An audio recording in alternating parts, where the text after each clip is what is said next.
कि पाकिस्तान ने बहुत मेजर ब्रेक थ्रू किया है भारत के अगेंस्ट, और ये अलायंस जो है लोग कह रहे हैं कि ये दरअसल भारत के अगेंस्ट है। इस्लामिक नाटो मान के चलते हैं इसको। इस्लामिक नाटो धीरे धीरे बड़ा होगा तो आपको पता चल जाएगा कि कौन से देश एक तरफ खड़े हुए हैं और कौन से देश दूसरी तरफ खड़े हुए हैं। मैं नहीं मानता ये इंडिया के खिलाफ। देखिए, इस पूरे के पूरे एग्रीमेंट ने कहीं ना कहीं जो रीजनल मिलिट्री आर्किटेक्चर है ना, उसकी डायरेक्शन को भी कहीं ना कहीं थोड़ा बहुत चेंज किया है। पाकिस्तान क्या है? पाकिस्तान के पास है मिलिट्री कैपेबिलिटी। सऊदी अरेबिया के पास क्या है? उसके पास कैपिटल है। देन तुर्की है। तुर्की के पास क्या है? Defence technology. बिल्कुल सही है। लेकिन पाकिस्तान की मिलिट्री कैपेबिलिटी की सबसे बड़ा जो रोल है ना, वो है उसका न्यूक्लियर वेपन। उसके बारे में लोग इसलिए सोचते हैं कि वो इंडिया के खिलाफ बना है। भाई, इंडिया के खिलाफ मैं नहीं मानता हूं। अभी कभी भी कोई डिफेंस पैक्ट, डिफेंस एग्रीमेंट होता है, उसको मेटेरियलाइज होने में कम से कम 3 से 5 साल तो मिनिमम लगते हैं। देखिए, गल्फ से लेकर अरेबियन सी तक, रेड सी तक, मेडिटेरियन सी तक और यूरोप तक इसका असर पक्का दिखाई देगा। लेकिन यहीं पे इंडिया की स्टोरी भी शुरू होती है, क्योंकि इंडिया के पास भी एक्स्ट्रा ऑर्डिनरी स्ट्रेटेजिक पोजीशन है। इंडिया बहुत ज्यादा मजबूत होगा, क्योंकि इंडिया आज के वक्त में दुनिया में एकमात्र ऐसी कंट्री होगी जो सबके साथ रिलेशंस बना के चल रही है। या टर्की के दिमाग में ये बात होगी कि चलो पाकिस्तान का साथ लेके हम भारत को कहीं से, तो साइप्रस और ग्रीस क्या कर रहे हैं वहां पर? इस तरह के जब खेमे बंटने शुरू होते हैं तो उन खेमों में ये देखा जाता है कि न्यूट्रल कौन है बंदा। उस बंदे का जो न्यूट्रल होता है ना, उसके साथ सब इसलिए रहना चाहते हैं। देखिए, और उसमें सबसे बड़ी बात, अगर इंडिया न्यूट्रल है तो इंडिया के पास न्यूट्रल रहने लायक इकोनॉमी भी है। दुनिया ने ये सब देखा है, तो आज के दौर में सैन्य संगठनों का कितना महत्व है ये आप समझ लीजिए। ईरान के साथ बैठ के चाय पी रहे थे, वो तो बोल रहे थे हम तुम्हारी मध्यस्थता कराते हैं। वहां ईरान वहां पर मिसाइल मार रहा था सऊदी अरेबिया में। अरे किस बात का पैक्ट है यार ये? कौन सा नाटो बन गया है? थोड़ा दिमाग से काम लो ना भाई। दर्शकों नमस्कार, आप देख रहे हैं डीएनपी इंडिया। मैं हूं प्रकाश ललित, हमारे साथ है लेफ्टिनेंट कर्नल विकास गुर्जर सर। सर बहुत बहुत शुक्रिया हमारे साथ जुड़ने के लिए। जय हिंद। जय हिंद प्रकाश जी, जय हिंद दर्शकों। मैं आप लोगों का एक्चुअल में बहुत ज्यादा शुक्रगुजार हूं कि आप लोगों ने मुझे यहाँ तक इन चीजों के ऊपर रिसर्च करने के लिए और पढ़ने के लिए और ज्यादा मजबूर किया है।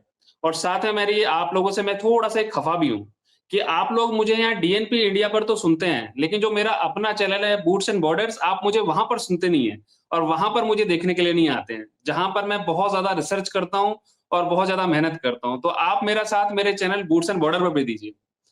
जय हिंद। जाएंगे सर, ये लोग जाएंगे, बहुत लोग जुड़े भी हैं आपके साथ। धीरे धीरे और स्पीड बढ़ेगा। दर्शकों, जी। आज सर से जो बातचीत होनी है वो बातचीत ये है कि बहुत चर्चा हो रही है। हमारे यहाँ के तमाम डिफेंस एक्सपर्ट एकदम जग गए हैं कि अरे बहुत बड़ा जो है ब्रेक थ्रू है पाकिस्तान का। और जो अभी अभी हाल फिलहाल जो एक इन्होंने डिफेंस पैक्ट किया है Pakistan, Saudi Arabia and Turkey, और कहा जा रहा है एक ट्रिपल साझेदार जो है सैन्य गठबंधन है कि बाबू हमको कोई थप्पड़ मारेगा तो समझना बाबू तुमको लगा है, तुमको कोई थप्पड़ मारेगा बाबू तो समझना कि हमको लगा है। और हम सब लोग एक साथ मिलके, अब टर्की है नेटो का मेंबर। नेटो का कितना देश दुनिया में आज सिग्निफिकेंस है, नेटो जैसे अलायंस का दुनिया में कितना सिग्निफिकेंस है, ये हम देख रहे हैं। अमेरिका अकेले माथापच्ची कर रहा है, नेटो वाले सब मौज में पीछे खड़े हैं। दूसरी तरफ है सऊदी अरबिया, दुनिया का सबसे बड़ा पेट्रोल एक्सपोर्टर है, ऑयल एक्सपोर्टर है, पैसा है उनके पास, लेकिन मजबूती उनको अमेरिका और अमेरिका के हथियार देते हैं। तीसरी तरफ है पाकिस्तान, जेब में कुछ भी नहीं है, भिखारी, लेकिन साथ में बम है। घास की रोटी खाएंगे लेकिन बम बनाएंगे, जुल्फिकार अली भुट्टो ने कहा था एक जमाने में।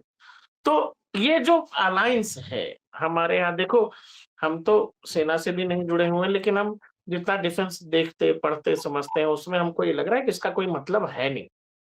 अगर हम पाकिस्तान को थप्पड़ मारेंगे, बाकी भी क्या असर बताएंगे? सऊदी अरेबिया बचाने आएगा पाकिस्तान को? संभव ही नहीं है। क्या बचा लेंगे भैया हमसे सऊदी, क्या बचा लेंगे? हमारा इतना बड़ा बाजार है, सऊदी को मिला हुआ है, दुनिया भर की चीजें सऊदी हमसे लेता है, हम भी उनसे लेते हैं। पाकिस्तान दुनिया को देता क्या है और दुनिया से लेता क्या है? कर्जे के अलावा दुनिया से क्या लेता है पाकिस्तान?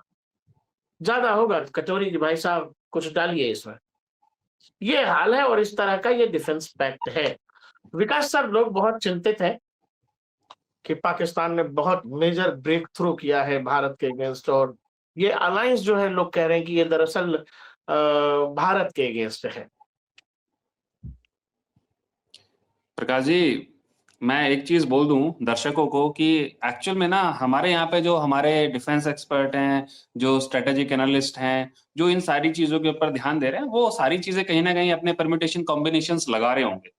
लेकिन सबसे पहले हमें ये समझने की बहुत ज्यादा जरूरत है कि ये किस जगह पे हुआ है। मक्का, इसलिए इसका नाम है मक्का जॉइंट डिफेंस एग्रीमेंट। किसके बीच हुआ है? तुर्की, पाकिस्तान और सऊदी अरेबिया। अब अगर हम ये बोले भारत के खिलाफ हुआ, तो कहीं ना कहीं थोड़ी सी ना बहुत जल्दबाजी होगी। देखिए, तीनों देशों के बीच में पैक्ट हुआ है, कोई डाउट नहीं है, लेकिन हमें सिर्फ इसे इस नजर से भी नहीं देखना चाहिए कि ये पैक्ट हुआ है। इसकी सबसे बड़ी जो इंपॉर्टेंट स्ट्रेटेजिक स्टोरी है ना, वो हम मिस करेंगे अगर हम इन चीजों को सिर्फ ये सोच के चलेंगे कि पैक्ट हो गया और ये इंडिया के खिलाफ है। मैं नहीं मानता ये इंडिया के खिलाफ है। देखिए, इस पूरे के पूरे एग्रीमेंट ने कहीं ना कहीं जो रीजनल मिलिट्री आर्किटेक्चर है ना, उसकी डायरेक्शन को भी कहीं ना कहीं थोड़ा बहुत चेंज किया है। पाकिस्तान क्या है? पाकिस्तान के पास है मिलिट्री कैपेबिलिटी। सऊदी अरेबिया के पास क्या है? उसके पास कैपिटल है। स्ट्रेटेजिक ज्योग्राफी है। स्ट्रेटेजिक ज्योग्राफी क्या है उसके पास? देखिए, आप दोनों तरफ से वो, एक तो गल्फ है, दूसरी तरफ से भी एक और गल्फ है, उसके बीच में सऊदी अरेबिया बैठा हुआ है। देन तुर्की है। तुर्की के पास क्या है? Defence technology. बिल्कुल सही है। लेकिन पाकिस्तान की मिलिट्री कैपेबिलिटी की सबसे बड़ा जो रोल है ना, वो है उसका न्यूक्लियर वेपन। उसके बारे में लोग इसलिए सोचते हैं कि वो इंडिया के खिलाफ बना है। भाई, इंडिया के खिलाफ मैं नहीं मानता हूं। अभी कभी भी कोई डिफेंस पैक्ट, डिफेंस एग्रीमेंट होता है, उसको मेटेरियलाइज होने में कम से कम 3 से 5 साल तो मिनिमम लगते हैं। अभी तो हमें देखना है कि तेल देखना है और उस तेल की धार देखनी है। अभी इसमें बहुत सारी चीजें आगे आएंगी। अभी एक पॉलिटिकल अलायंस की तरह ज्यादा दिखता है मुझे। दुनिया को पाकिस्तान ये दिखाना चाहता है कि वो आज भी रेलेवेंट है। और ये सारी की सारी चीजें किस समय पे हुई है?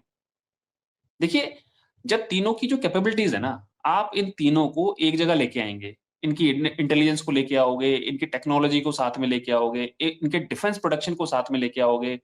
दूसरा, एक्सरसाइजेस अभी शुरू नहीं हुई है, इंटर ऑपरेबिलिटी अभी शुरू नहीं हुई है, इनको क्लोजली इंटीग्रेट होने में टाइम लगेगा। इसलिए मैंने बोला तेल देखो, तेल की धार देखो। अभी इसका असर क्या होगा? देखिए, गल्फ से लेकर अरेबियन सी तक, रेड सी तक, मेडिटेरियन सी तक और यूरोप तक इसका असर पक्का दिखाई देगा। लेकिन यहीं पे इंडिया की स्टोरी भी शुरू होती है, क्योंकि इंडिया के पास भी एक्स्ट्रा ऑर्डिनरी स्ट्रेटेजिक पोजीशन है। इंडिया के टाइज देखिए ना, डिफेंस टाइज किसके साथ है? इजराइल के साथ है। टेक्नोलॉजी वहां से आएगी ना। यूएई, गल्फ, वहां से हमारा पूरा का पूरा जो पेट्रोल है, बहुत ज्यादा, मतलब हमारा जो कच्चा तेल है, वहां से आ रहा है ना। ग्रीस के साथ इंडिया ने अपनी अभी टाइज बढ़ाई है। फ्रांस के साथ बढ़ाई है। फ्रांस से इंडिया जेट लेता है। उसके अलावा बहुत सारी डिफेंस टेक्नोलॉजी है जो कि हमारी फ्रांस से आती है, यूरोप से आती है। आपको क्या लगता है कि ये जो टाइज इन्होंने तीन लोगों ने मिलकर किए, सिर्फ इंडिया के खिलाफ किए? मैं नहीं मानता ये। मैं ये मान के चलता हूं कि कहीं ना कहीं इस टाई की वजह से इंडिया की अपनी स्ट्रेटेजिक पोजीशन बहुत ज्यादा मजबूत हो गई है। क्योंकि दुनिया को पता चल गया है कि कौन देश साथ में है और कौन देश साथ में नहीं है। अभी धीरे धीरे जब ये इनका इस्लामिक नाटो मान के चलते हैं इसको, इस्लामिक नाटो धीरे धीरे बड़ा होगा, तो आपको पता चल जाएगा कि कौन से देश एक तरफ खड़े हुए हैं और कौन से देश दूसरी तरफ खड़े हुए हैं। तो आप उन लोगों के साथ अपनी डिफेंस टाइज, अपने जो समझौते हैं, जो राजनीतिक समझौते हैं, जो इकोनॉमिक समझौते हैं, उनको बहुत अच्छी तरह से मेटेरियलाइज कर पाएंगे। रही बात इंडिया की, यहां पर इंडिया मजबूत क्यों होता है, इसके बारे में आगे बात करेंगे। इंडिया बहुत ज्यादा मजबूत होगा क्योंकि इंडिया आज के वक्त में दुनिया में एकमात्र ऐसी कंट्री होगी जो सबके साथ रिलेशंस बना के चल रही है। और दुनिया का हर देश इंडिया के साथ अपने कहीं ना कहीं जो रिलेशंस हैं उनको अच्छा करना चाहता है। पाकिस्तान की बात छोड़ दीजिए, पाकिस्तान को हम कहीं काउंट ही नहीं करते हैं।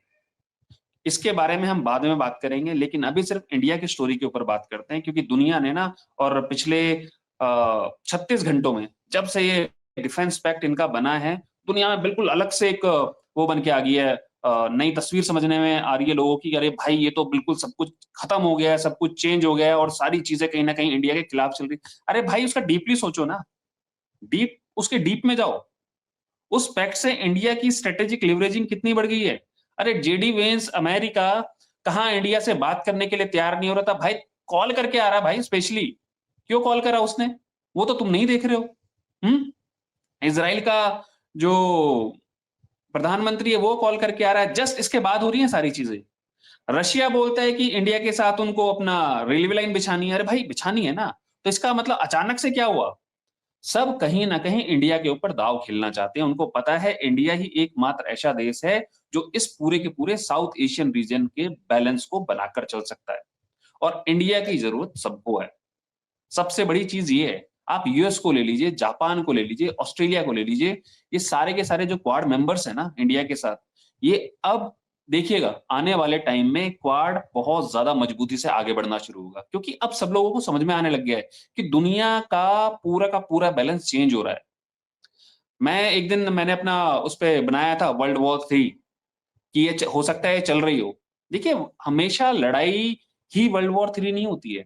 आज के वक़्त में आपने डिटरेंस इतने ज़्यादा मजबूत किए हुए हैं अपने कि आप जियोपॉलिटिकली भी कहीं न कहीं एक दूसरे को आइसोलेट करते हो। उस आइसोलेशन की वजह से भी नए-नए ग्रुप्स बनते हैं, और ये ग्रुप उसी की एक कहानी है। पाकिस्तान हमें कहाँ-कहाँ दिखाई देता है? पाकिस्तान हमें सऊदी अरेबिया के साथ दिखाई देता है। 2025 में इन्होंने यही पैक्ट किया था, इस पैक्ट में इनका नया एडिशन तुर्की है। तो क्या पाकिस्तान सऊदी अरेबिया की हेल्प कर पाया? 1 साल हो गया ना पुराना, ये पैक्ट तो उनका 1 साल पुराना है। ये अगर उनके हाँ, ऊपर हाँ। अटैक होगा, तो भाई हम भी अटैक करेंगे तुम्हारे ऊपर। क्या करा पाकिस्तान ने? कुछ 7-8 हज़ार अपने सैनिक भेज दिए, 2-4 अपने प्लेन भेज दिए, जो इंडिया ने उड़ाए थे उनमें से जो 2-4 बचे हुए थे वो वहाँ चले गए। उसके बाद क्या करा उन्होंने? ईरान के साथ बैठ के चाय पी रहे थे वो तो। बोल रहे थे हम तुम्हारी मध्यस्थता कराते हैं। वहाँ ईरान वहाँ पर मिसाइल मार रहा था सऊदी अरेबिया में। अरे किस बात का पैक्ट है यार ये? कौन-सा नाटो बन गया ये? थोड़ा दिमाग से काम लो ना भाई, बहुत ज़रूरी है। आपको डीप सोचना पड़ेगा। इस सिर्फ़ और सिर्फ़ इस पैक्ट की वजह से इंडिया की स्थिति आने वाले टाइम में बहुत ज़्यादा मजबूत होगी, आप देख लीजिएगा। जी, प्रकाश जी। और इसमें को मैं ऐसे भी समझ रहा हूँ कि मुझे ये लग रहा है कि पाकिस्तान का दुनिया में वैसे भी कुछ सिग्निफिकेंस है नहीं, तो उसको लगता है कि चलो यार कहीं कुछ बिरयानी-विरयानी मिल रही है तो खा लेंगे। बम-वम है अपने पास, कुछ किराए पे दे देंगे, बोलेंगे भाई साहब ले जाइएगा जब ज़रूरत होगा। यही तो इस्लामिक दुनिया में या दुनिया में पाकिस्तान का क्या महत्व है? क्या दिया है इन लोगों ने दुनिया को? क्या बेचते हैं? काहे की दुकान है इनकी? यही बेचते हो मदरसे में बनाया हुआ बम छाप, वो जैसे मुर्गा छाप पटाखा होता है, तुम लोग जिहादी बनाते हो, फिदाइन बनाते हो, यही तो बनाते हो। परचूने की भी दुकान नहीं है तुम्हारे, उससे बढ़िया परचून का दुकान वाला है। तुम लोग ये बेच रहे हो दुनिया को। और टर्की का नाटो में बहुत सिग्निफिकेंस अब बचा नहीं है। टर्की को ये लग रहा है उसको तो खलीफा मुस्लिम वर्ल्ड का बनना है ना। नाटो में बहुत कुछ चल नहीं रही है। दूसरा हमको ये भी लगता है सर कि टर्की को अब ये अंदाजा हो रहा है कि इज़राइल जैसे-जैसे फ्री होगा ईरान से, गाज़ा से, लेबनान से, तो कहीं इज़राइलियों का मूड कहीं उधर ना मुड़ जाए। बोले यार थोड़ा इनको भी देखो। क्योंकि ये जितने इस्लामिक वर्ल्ड के बड़े खलीफा बनने की कोशिश कर रहे हैं, वो ईरान था, ईरान ठोका गया। पूरे मिडिल ईस्ट में सब सन्नाटे में है, जितने बड़े थे, सब मौज में है, सबको इज़राइल से दोस्ती करनी है। दोस्ती नहीं करनी है तो कम से कम सब चुप हैं। ये बकलोली ज़्यादा कर रहा है टर्की। तो मुझे ये लग रहा है कि टर्की को इस बात का अंदाजा हो रहा है कि कहीं निशाना इधर ना हो जाए। तो इनको ये लगता है कि चलो इसी बहाने पाकिस्तान के पास जो न्यूक्लियर बम है, यूज़ होगा, नहीं होगा, कम से कम दिखाने को तो ये अपने पास भी होना चाहिए। देखो, ज़्यादा बात बढ़ेगी तो इस्लामिक वर्ल्ड के पास भी न्यूक्लियर पावर है। सऊदी अरब के पास पैसा है, वही जो आप कह रहे थे। तो ये एक तरह से एक ऐसा खेल है जिसमें उनको पता है कि दुनिया उनको किस नज़रिए से देख रही है। डिफेंस टेक्नोलॉजी तो बुला लें पाकिस्तानी डिफेंस टेक्नोलॉजी, या फिर अमेरिका के किराए के हथियार या चीन से भीख लिए हथियार लो ना, टर्की से लो।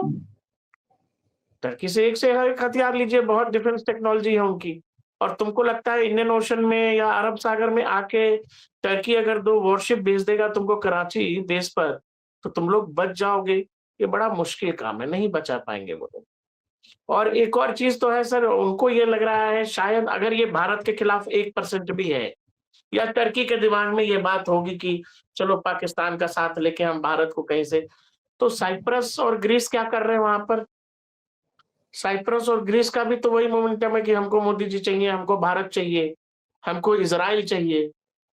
तो उस इलाके में भी तो उनके लिए वही परेशानी खड़ी की जा सकती है, अगर वो सोच रहे हैं कि हमको इस तरह से घेर लेंगे या परेशान कर लेंगे। सर, देखिए प्रकाश जी, ऐसा है, हम ना साइप्रस की बात करें, ग्रीस की बात करें या फिर इज़राइल की बात करें, हमें फिर मैं वही बोलूँगा, एक चीज़ समझना है कि इससे इंडिया की स्ट्रैटेजिक लेवरेजिंग बढ़ी है।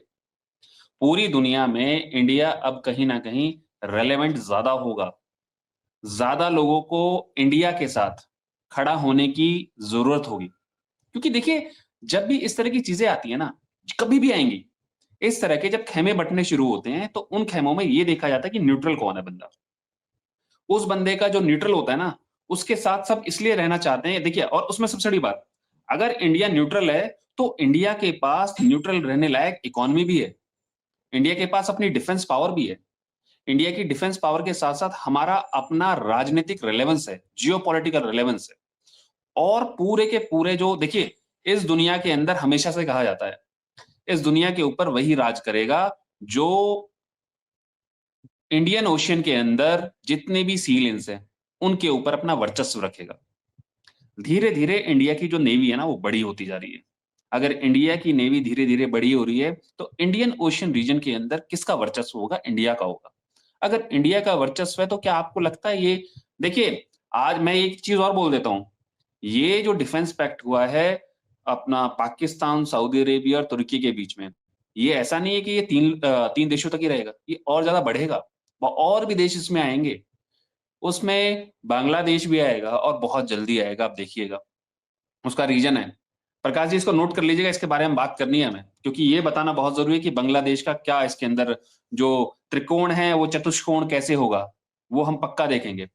देखिए, पाकिस्तान सिर्फ़ ये दिखाने की कोशिश कर रहा है कि वो आज भी इस दुनिया में रिलेवेंट है। उसको जो मार ऑपरेशन सिंदूर के दौरान पड़ी थी, ये सारे के सारे उसी के आउटकम हैं। और जब दुनिया में आज दुनिया क्या, इंडिया में भी आज बात चल रही है कि हमें ग्रीस, यूएई और है ना, इज़राइल के साथ मिलके भी एक ऐसा पैक्ट बनाना, अरे भाई, पैक्ट बनाने की ज़रूरत क्यों है? पैक्ट बनाने का फ़ायदा बताओ ना आप। हम ऑलरेडी सबके साथ अच्छे रिश्ते रखते हैं। हमारे रिश्ते सऊदी अरेबिया के साथ अच्छे हैं, बुरे नहीं हैं। क्या सऊदी अरेबिया आएगा जब पाकिस्तान के साथ कुछ करेंगे हम? नहीं आएगा भाई। और उसका रीज़न है, पाकिस्तान के साथ करने का रीज़न भी है, अभी इस बारे में बताऊँगा आपको। दूसरा, ग्रीस। ग्रीस क्यों इंडिया के साथ है? उसे पता है वहाँ पे तुर्की उसको डेली धमका रहा है। डेली कभी ना कभी वहाँ पे कुछ ना कुछ हो रहा है। वो जो मेडिटेरियन सी है ना, वहाँ पर इंडिया के पास स्ट्रैटेजिक लिवरेज ऑलरेडी है। तुर्की को पता है कि भाई, अगर तुम वहाँ पर नस दबाने की कोशिश करोगे तो इंडिया तुम्हारा गला पकड़ के बैठ जाएगा।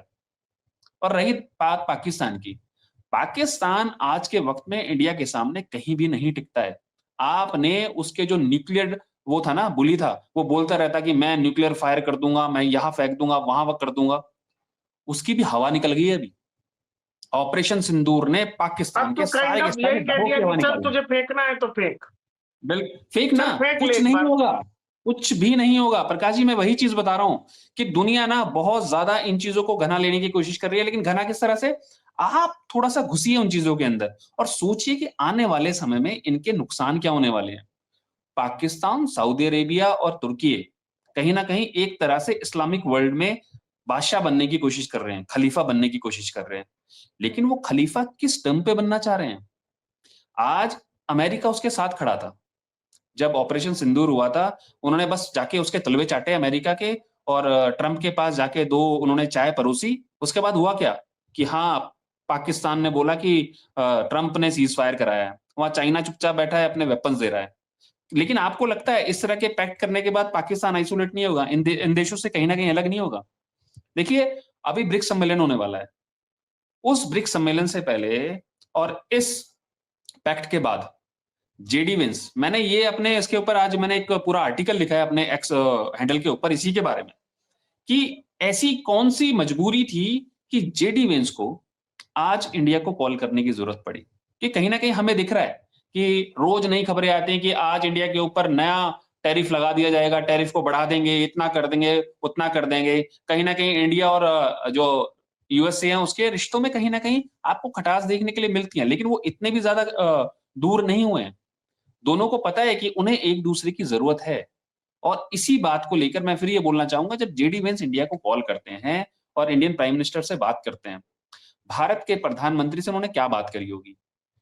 जब रशिया और चाइना इन दोनों के राष्ट्राध्यक्ष भारत आने वाले हैं नेक्स्ट मंथ, उसके बाद ये नया पैक्ट होता है, तो रेलेवेंस इंडिया का बढ़ा ना भाई, तभी तो बंदा कॉल कर रहा है। ऊपर से रशिया ने एक बात और बोल दी कि अब हम इंडिया के साथ एक ऐसा ट्रेन रूट बनाना चाहते हैं जो सीधा इंडिया और उसके बीच में है, रशिया के बीच में चले, उसमें पाकिस्तान शामिल होगा।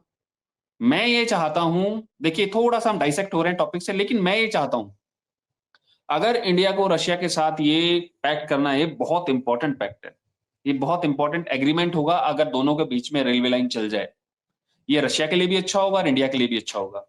लेकिन ये होकर जानी चाहिए पीओजेके से, और पीओजेके इंडिया के अंदर होना चाहिए।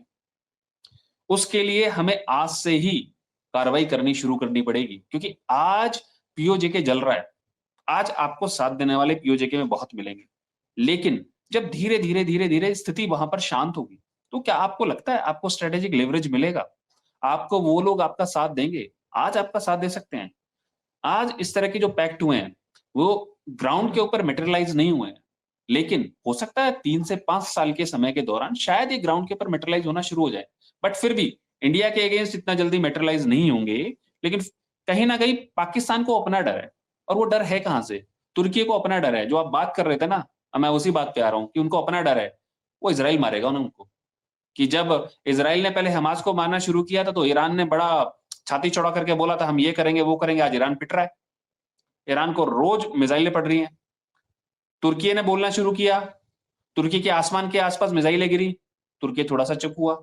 आपको पता होगा, ये आया था न्यूज में, चला था कि वहां तक मिसाइल्स पहुंची हैं। मतलब उनको पता है कि भाई उनको इकट्ठा होना पड़ेगा। वो इंडिया के खिलाफ नहीं हो रहे हैं, वो इसराइल के खिलाफ इकट्ठे हो रहे हैं।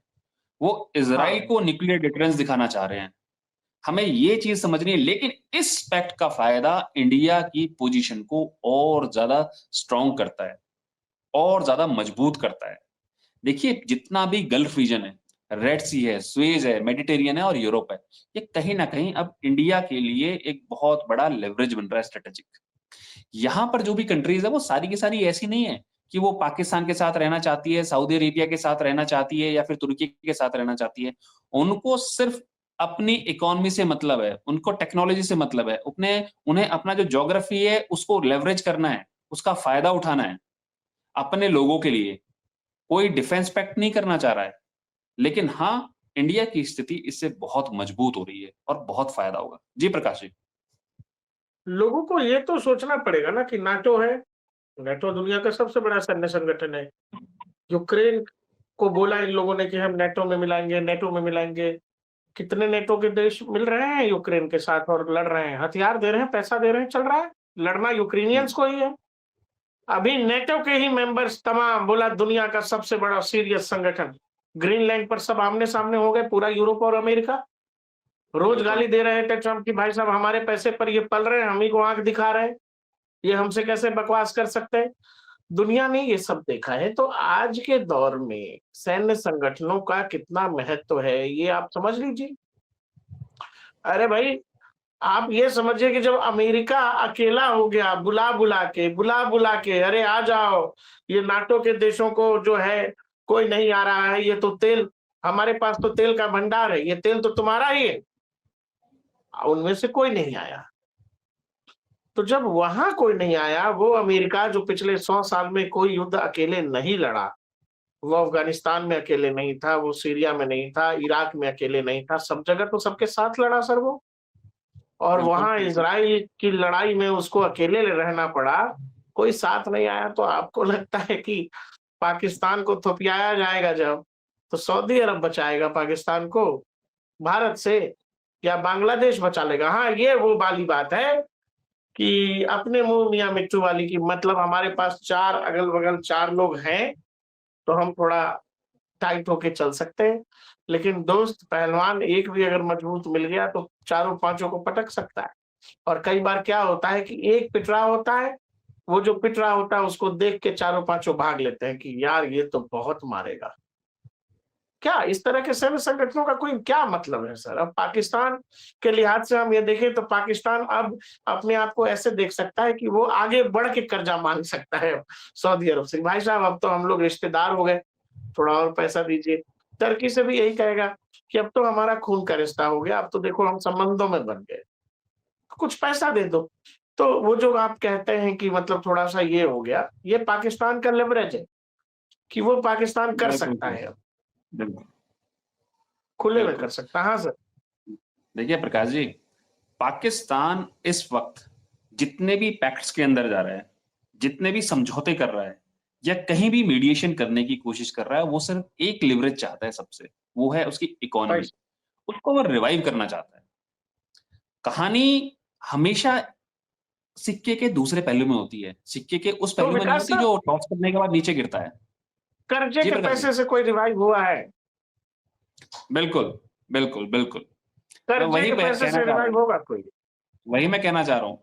देखिए पाकिस्तान इस वक़्त बहुत ज़्यादा डूबा हुआ है और पाकिस्तान को हर देश से कहीं न कहीं कुछ न कुछ लेना। उसने चाइना से पैसा लिया, उसने सऊदी अरेबिया से पैसा लिया, वो तुर्की के पीछे पड़ा था, भैया मुझे वेपन दे दो, मैं आपको पैसे बाद में दे दूँगा। तुर्की ने बोला चल हट। ये बात तो सबके सामने है। चलिए न तुर्की ने बोला भैया हट, पहले पैसे दे फिर बात करना। हाँ, मैं तेरा सपोर्ट करता हूँ कश्मीर के ऊपर, लेकिन ये फालतू के काम नहीं करूँगा। सऊदी अरेबिया ने उसको पहले ठेंगा दिखा दिया। बोला भैया मेरा पैसा दे, उसके बाद बात करना। उसने लिया ना पैसा दूसरों से, यूएई से, यूएई ने पैसा माँगा उससे।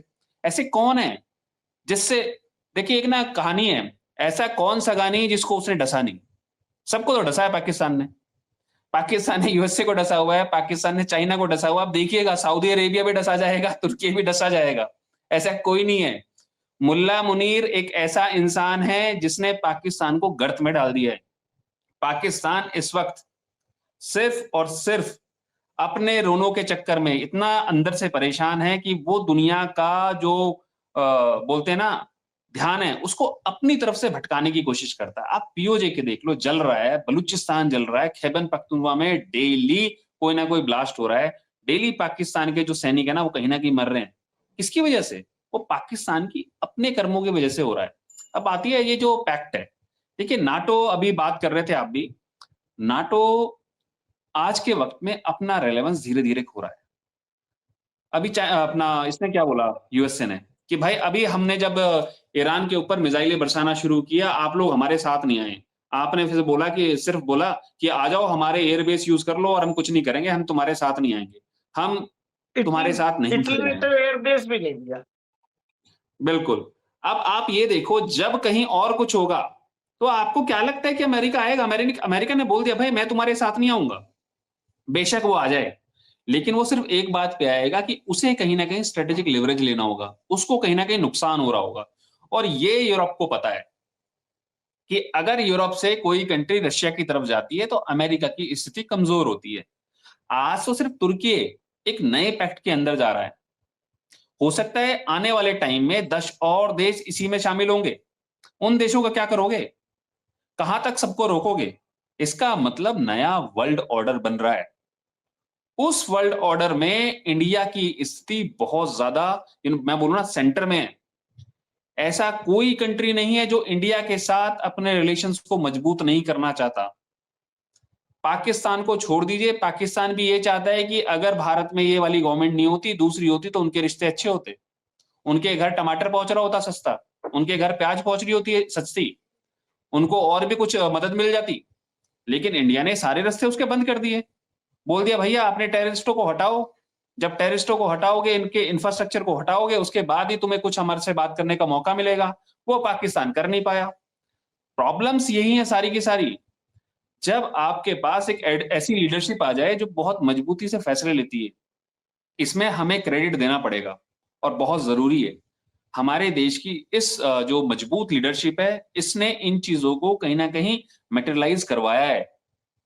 आप ये मान के चलिए आज भी लोग ना बहुत ज्यादा बातें कर रहे होंगे कि ये जो पैक्ट हुआ है इसके खिलाफ इंडिया को एक और पैक्ट बनाना चाहिए, ग्रीस को साथ में लाना चाहिए, यूएई को साथ में लाना चाहिए, इजराइल को साथ में लाना चाहिए। कोई जरूरत नहीं है, कोई भी जरूरत नहीं है। आपका स्ट्रेटेजिक लिवरेज ही ये है कि आप किसी के साथ अलाइन नहीं हो। आपका जहां दिल करेगा आप वहां खड़े मिलोगे और दुनिया की हर कंट्री इस वक्त इंडिया को अपने साथ देखना चाहती है। नहीं तो चाइना और रशिया, उनके प्रेसिडेंट इंडिया में नहीं आ रहे होते नेक्स्ट मंथ। यूएई इंडिया के साथ खड़ा नहीं दिखता। जापान, ऑस्ट्रेलिया, इंडोनेशिया, अरे आप देखो ना, जितना भी, मैं इसके ऊपर ऑलरेडी एक बना चुका हूं, अपना एक वीडियो बना चुका हूं बूट्स एंड बॉर्डर में, जितना भी ये पूरा साउथ एशियन रीजन है, ये इस पूरी दुनिया का आज इस वक्त सेंटर बना हुआ है।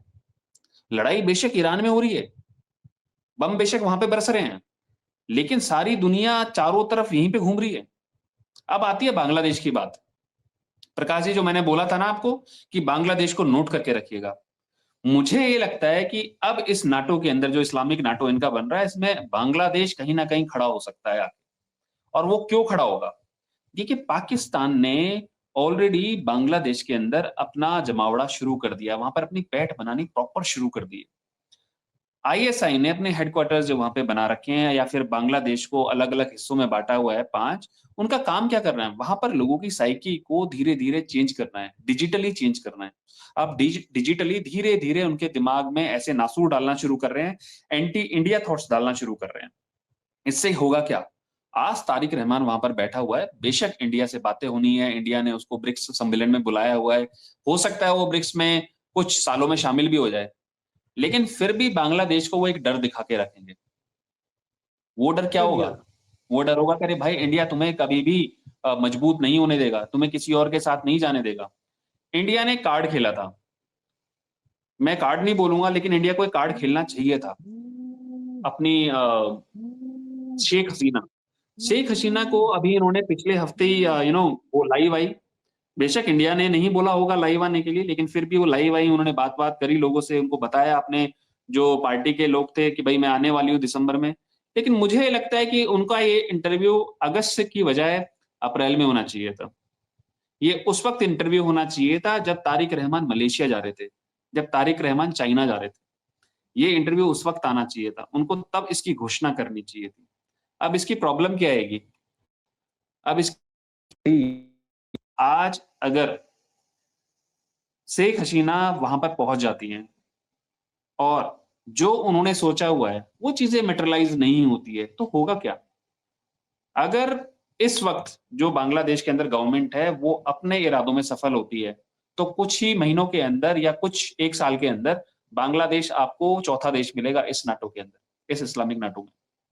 फिर इंडिया के लिए प्रॉब्लम्स बढ़नी शुरू होगी। आज उसका लेवरेज कुछ नहीं है, लेकिन फिर इसका लेवरेज आएगा। रीजन क्या है? इंडिया के नॉर्थ ईस्ट रीजन में अभी देखिए बहुत ज्यादा आग भड़काने की कोशिश कर रहे हैं लोग। अगर ये आग भड़क गई, इंडिया फिर प्रॉब्लम में आएगा। मैं हमेशा बोलता आया हूं कि आज भी हमारे पास रंगपुर और चिटगांव को इंडिया की तरफ करने का बहुत अच्छा मौका है। आज भी हमारे पास मौका है। और हम हमेशा एक चीज बोलते आते हैं दुनिया में कि अरे यार, 60 साल पहले की जो सरकारें थी, अगर वो थोड़ा सा लोहा ले लेती या थोड़ा बहुत स्ट्रेटेजिक अपना दिमाग लगाती, तो शायद बांग्लादेश दूसरा देश नहीं बनता 50 साल पहले। ये गलती हम फिर से कर रहे हैं।